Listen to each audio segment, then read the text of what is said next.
You're 30 meters underground in absolute darkness. The passage ahead is 18 centimeters wide, barely wider than your head. Your brain is the size of an orange, and you're about to do something that will make scientists question everything they thought they knew about human evolution.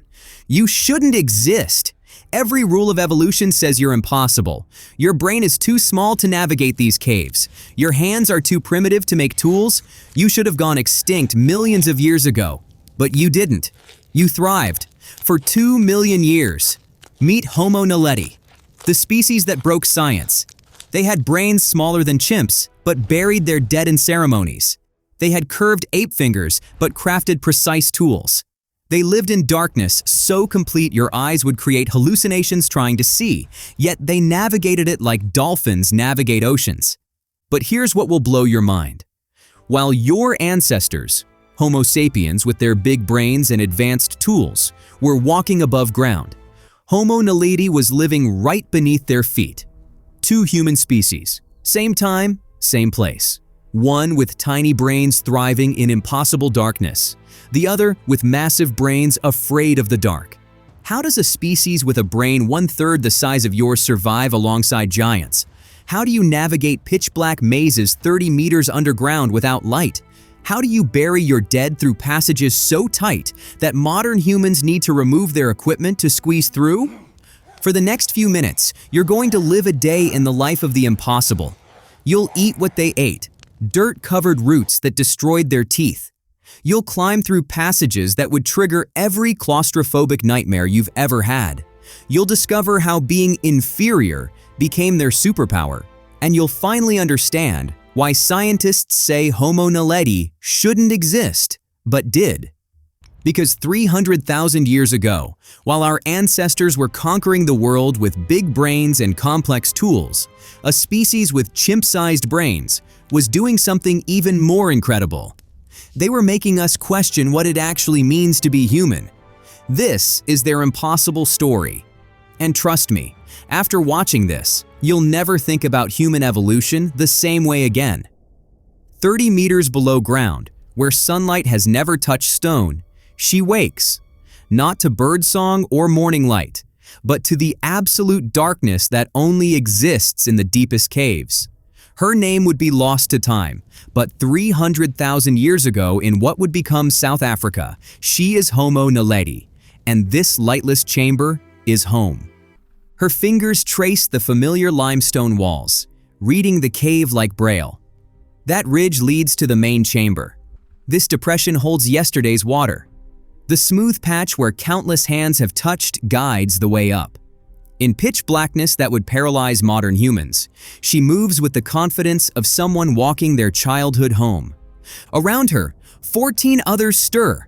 The elderly matriarch whose breathing rattles with age, the infant whose tiny fingers clutch its mother, the young male with the broken arm that healed wrong but still climbs.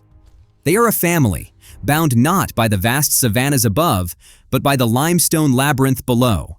She stands, just 4 feet 9 inches. But in these tunnels, being small is survival.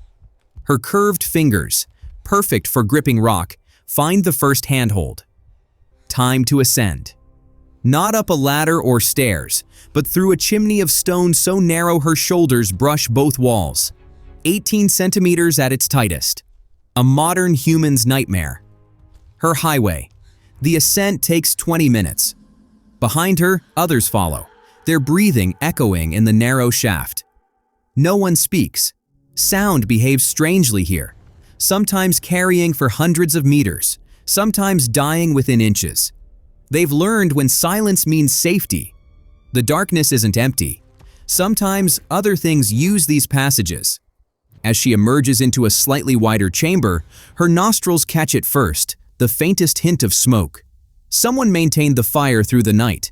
Not here, but chambers away, the glow too precious to risk in sleeping quarters where one kicked ember could trap them all.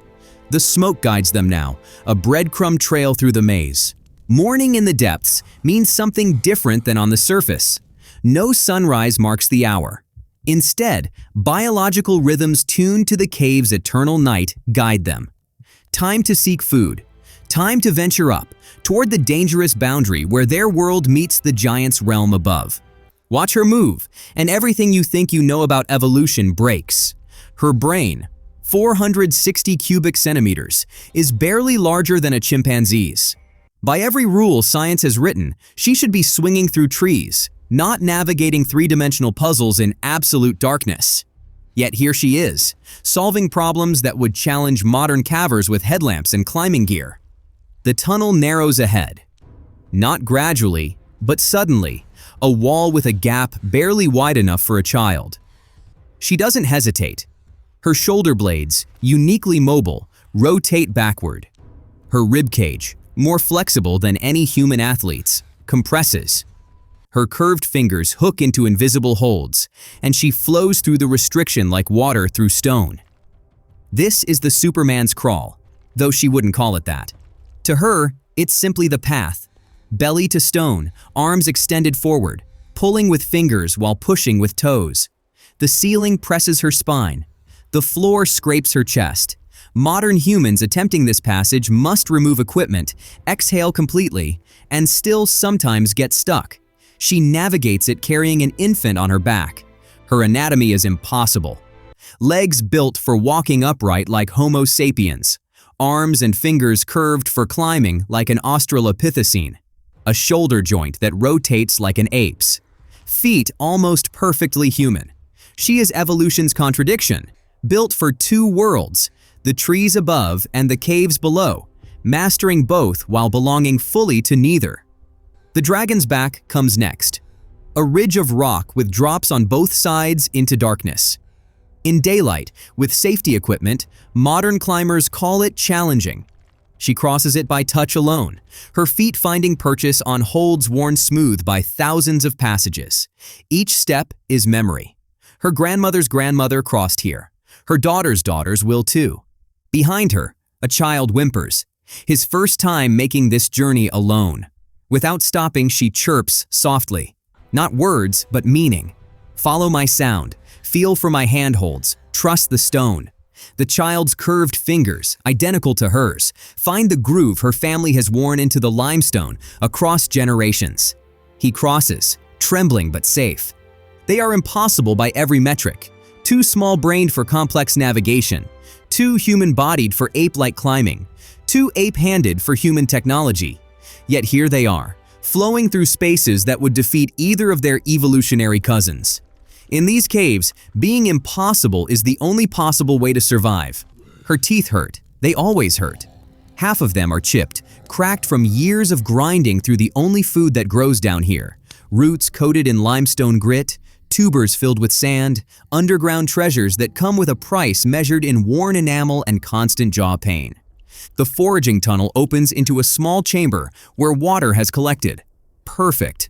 Where water pools, plants send their roots searching. She runs her fingers along the wall until she feels it, the tough, fibrous intrusion of a root that's pushed through solid rock-seeking moisture. Her stone flake, sharp as any steel, severs it.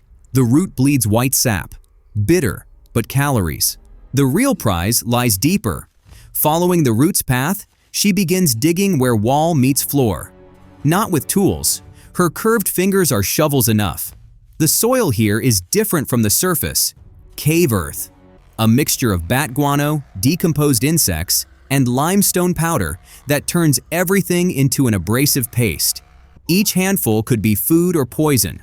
Only experience tells the difference. There, a tuber the size of her fist. She pulls it free, brushes off the worst of the grit, and bites.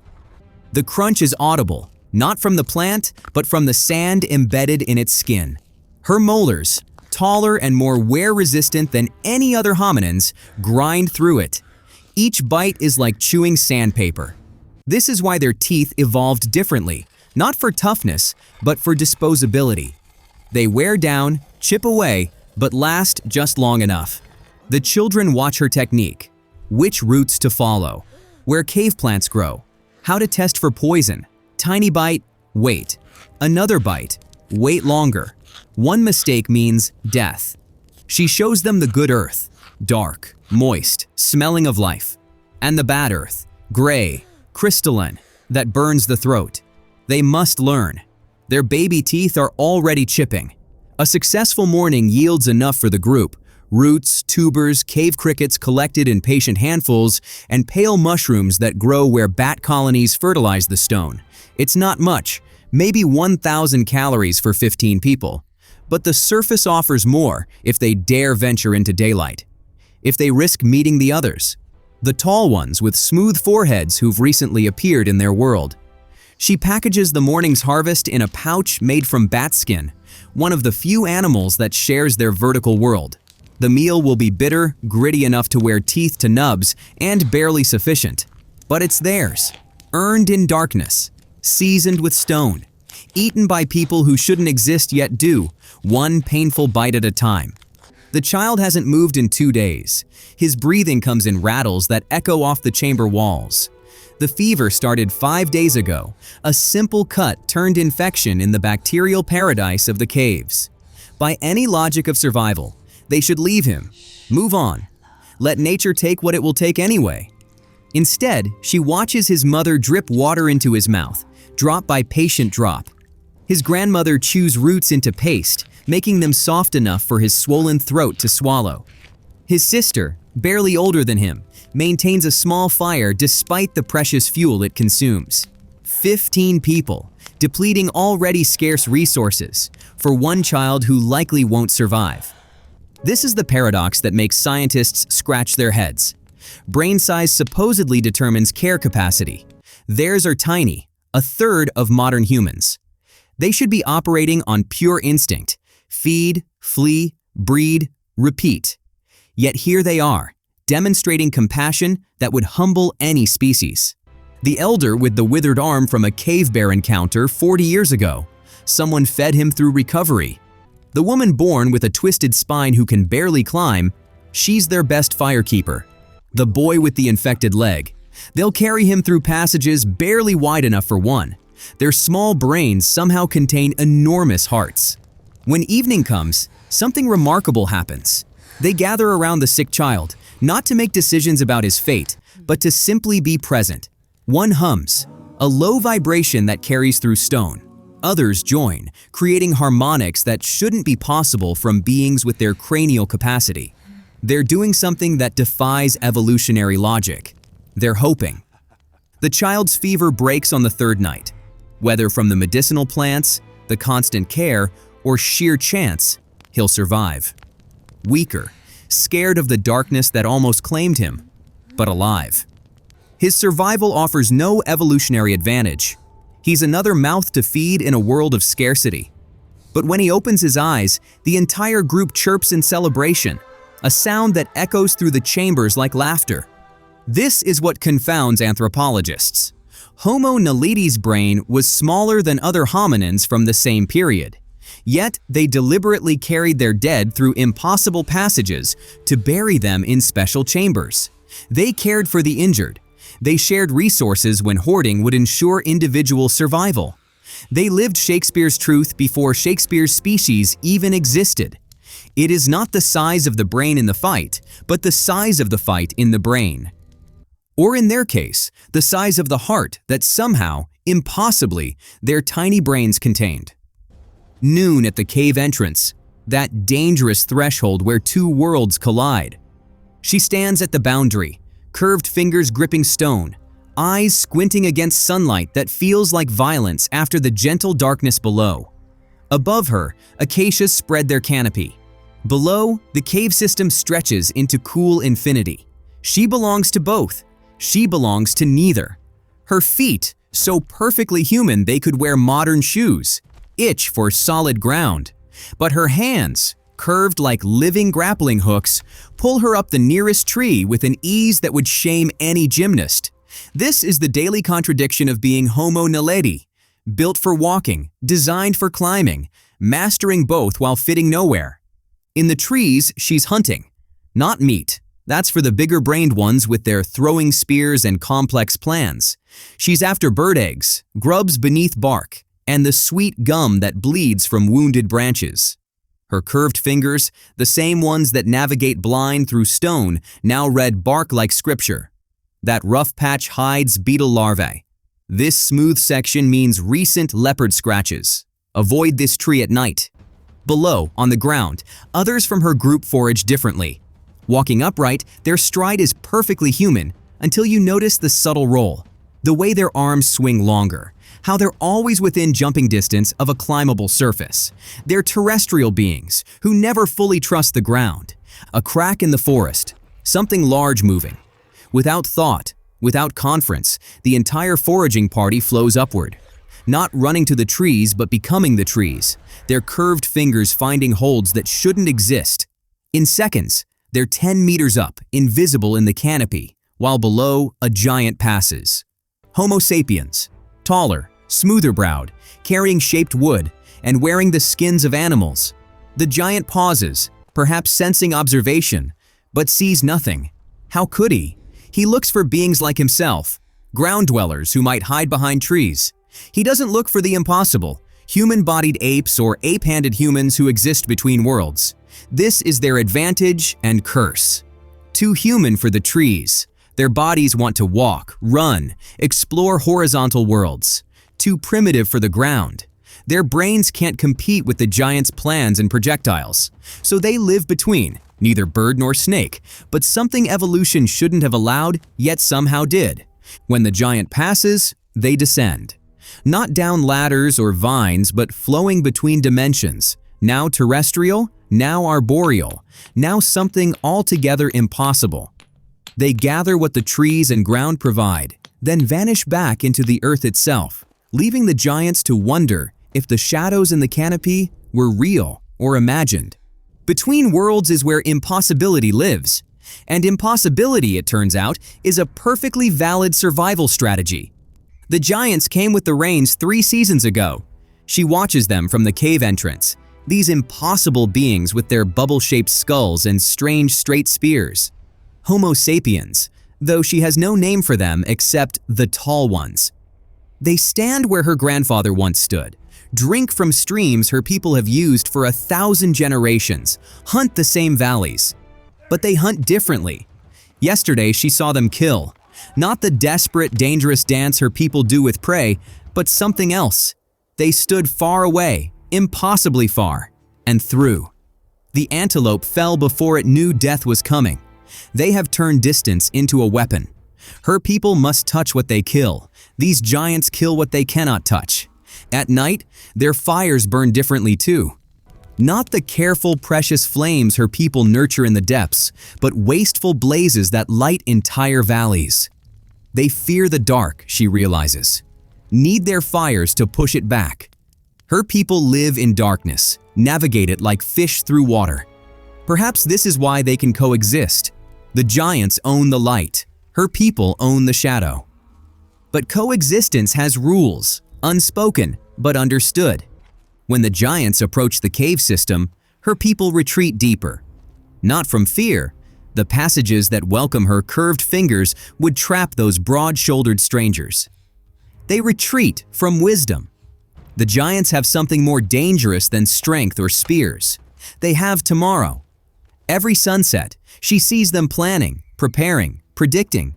Their big brains hold futures her people cannot imagine. Sometimes, though, worlds collide. A young male from her group, gathering bark, rounds a tree to find a giant child. They freeze, studying each other.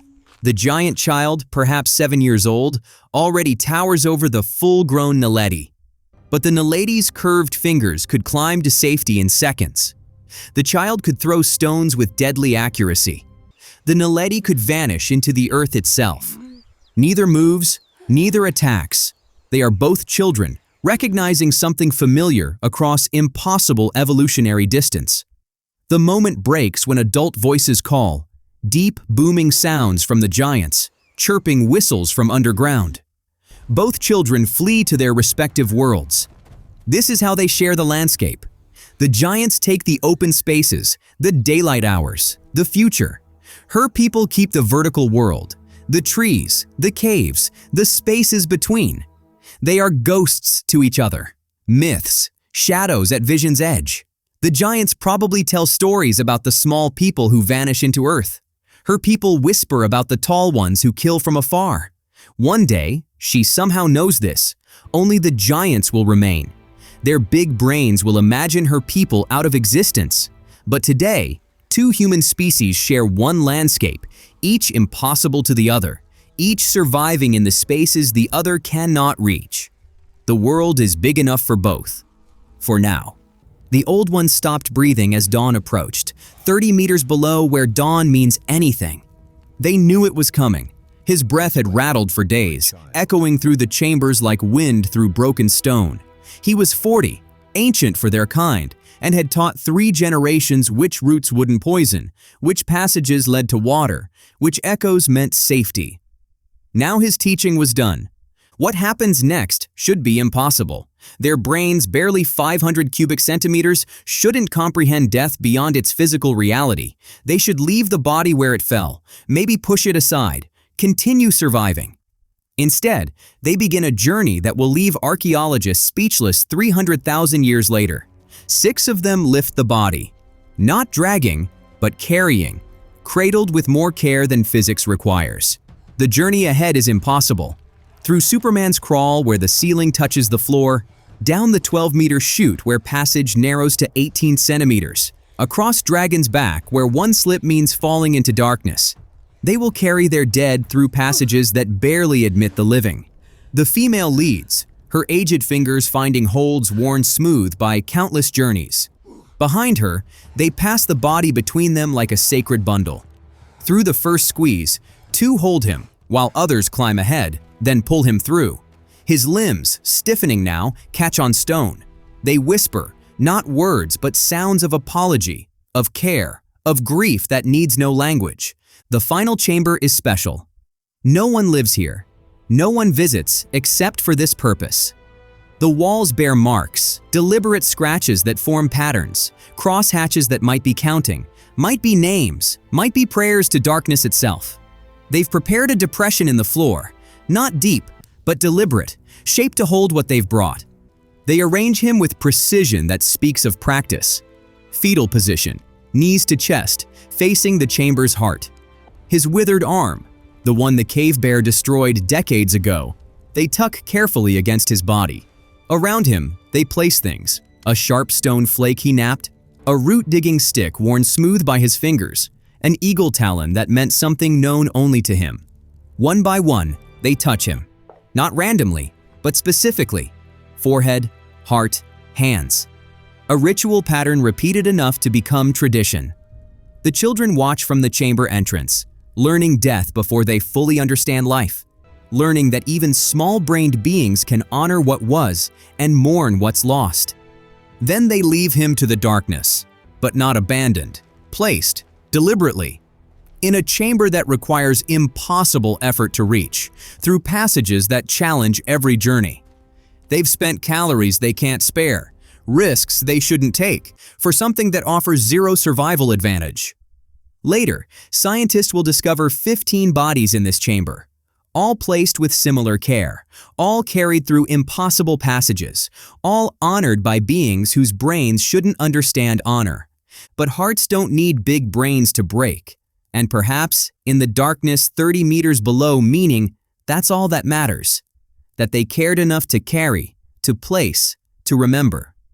She holds the ember like a beating heart, carefully, desperately, knowing that if it dies, they all might follow. The torch burned out 20 minutes ago, somewhere between the 3rd chamber and the 4th. Now only this ember remains, glowing like a dying star in her cupped hands. The darkness around them isn't ordinary darkness. It's the absolute absence of light that only exists in deep caves, so complete that eyes create phantom colors trying to fill the void. Behind her, 12 others wait. They're returning from the burial chamber, but someone miscalculated the torch duration, or maybe the wood was damper than expected. Or maybe the cave spirits demand payment for safe passage. Reasons don't matter when you're trapped in perfect darkness with miles of stone between you and the sun. She knows these passages. Her curved fingers have traced every surface, memorized every turn. But knowing and navigating are different things when the darkness becomes a living thing, pressing against eyes, filling lungs, making every step a trust fall into void. The ember dims. She breathes on it, so gently, like waking a sleeping child.